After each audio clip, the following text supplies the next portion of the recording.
Само Пехчево, Росоман и Петровец добија нови кандидати за градоначалници од СДСМ. Останатите 27 имиња што беа промовирани синоќа се на актуелни градоначалници од оваа партија, кои ќе се борат за уште еден мандат. Партискиот председател синоќа ги представи како честни и одговорни, иако за дел од нив изминатиот период имаше негативни реакции во јавноста, постапки, кривични пријави и проверки од антикорупцијската комисија. Призна дека и самиот имал влијание при изборот, иако конечната одлука ја донел извршниот одбор. За повторната кандидатура на Петре Шилегов за град Скопје, еден од пресудните фактори била поддршката од коалиционите партнери од ДУИ.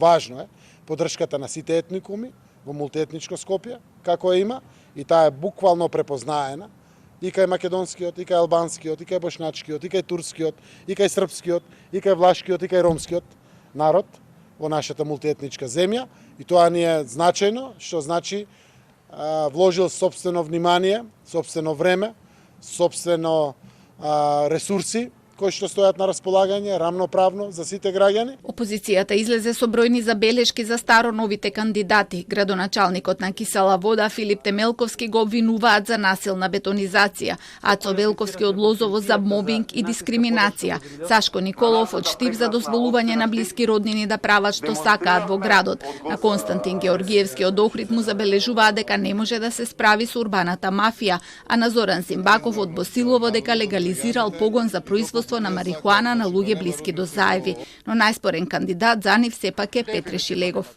СДСМ оди со Петре Шилегов, кој изминативе 4 години покажа само лаги, кич и парадерство. Тој нема ништо направено. Шилегов ја продаде градската куќа и никој не знае каде завршија 12 милиони евро од продажбата.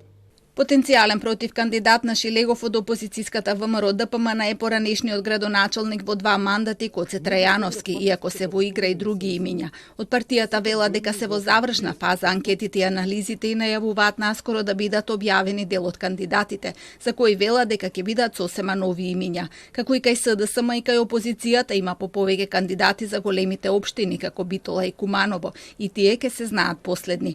Помалите коалициони партнери во власта ЛДП и Дом на изборите ќе настапат заедно. Ке имаат своји кандидати за градоначалници во 40 општини и 60 советнички листи, а ќе се обидат и со свој кандидат за град Скопје. Павле Трајанов уште размислува дали да им се придружи. Вели дека засега нема такво расположение во партијата.